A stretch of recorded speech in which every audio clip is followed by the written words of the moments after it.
Have you ever stared at a piece of modern art? Maybe a banana duct taped to a wall and just thought, how on earth is that worth millions of dollars? Well, today, we're jumping into Santiago Duran's sharp take on the whole high-stakes contemporary art market.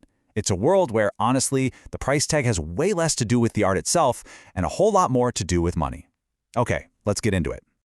So to really get what's happening now, Duran says you've got to look back. On one hand, you had the old school ideal, right? Think Gaius Maecenas in ancient Rome, the original patron, literally paying artists to create culture. And on the other hand, you've got today's billionaire. They look at a masterpiece and see, well, a fantastic way to insulate their assets. The whole motivation has been flipped on its head.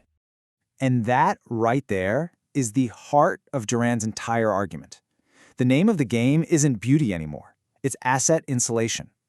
We've totally shifted from a world of patronage to one of pure portfolio management. It's a competition where the ultimate prize isn't another sports car, but a $20 million painting that grows in value faster than a secret bank account. So here's what we're going to cover in this explainer. First, we'll look at this new kind of tactical patron. Then, we're going to pull back the curtain on the three-part machine that makes the whole market tick. After that, we'll see exactly how value and hype are basically built from scratch. And we'll wrap up by asking the really big question. Is any of this still about culture, or has it turned into something else? All right, let's dive into our first section.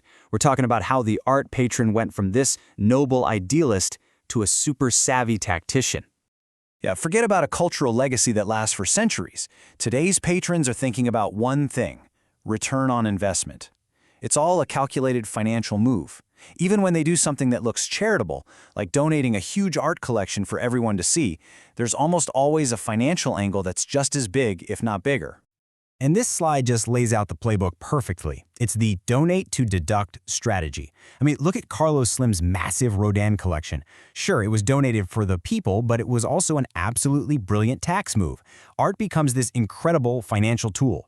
In the US, for instance, you can deduct the fair market value of the art you donate up to 60% of your adjusted gross income.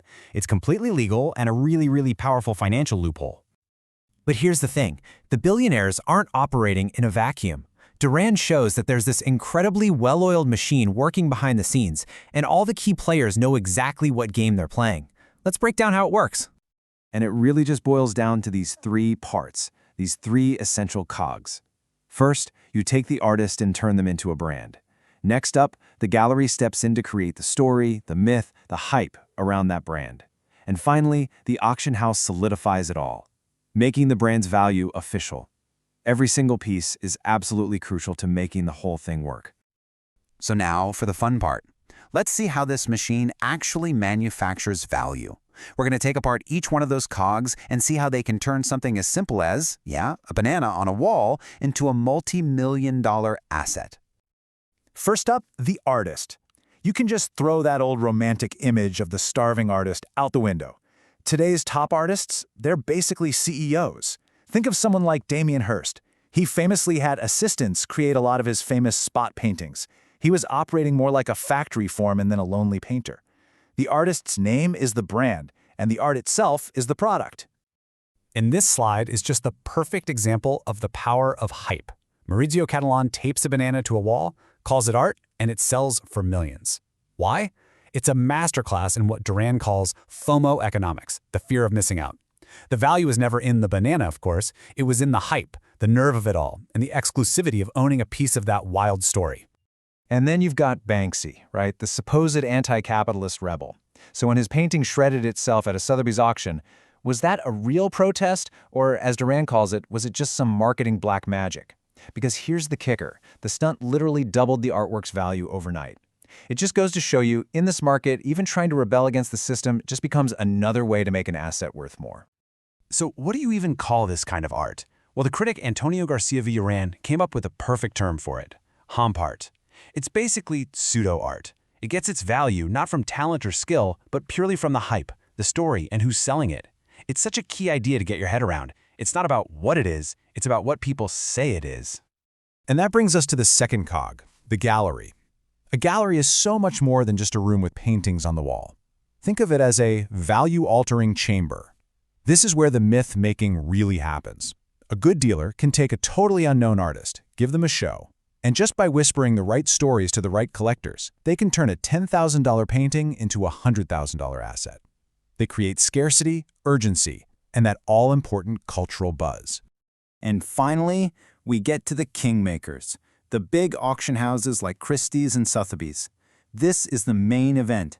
It's where all the hype and all the whispered speculation becomes a hard public fact. When a painting sells for some record-breaking price at auction, that number becomes the new truth. It sets a new bar, and suddenly every other piece by that artist is worth more. And the numbers, they can be absolutely mind-blowing.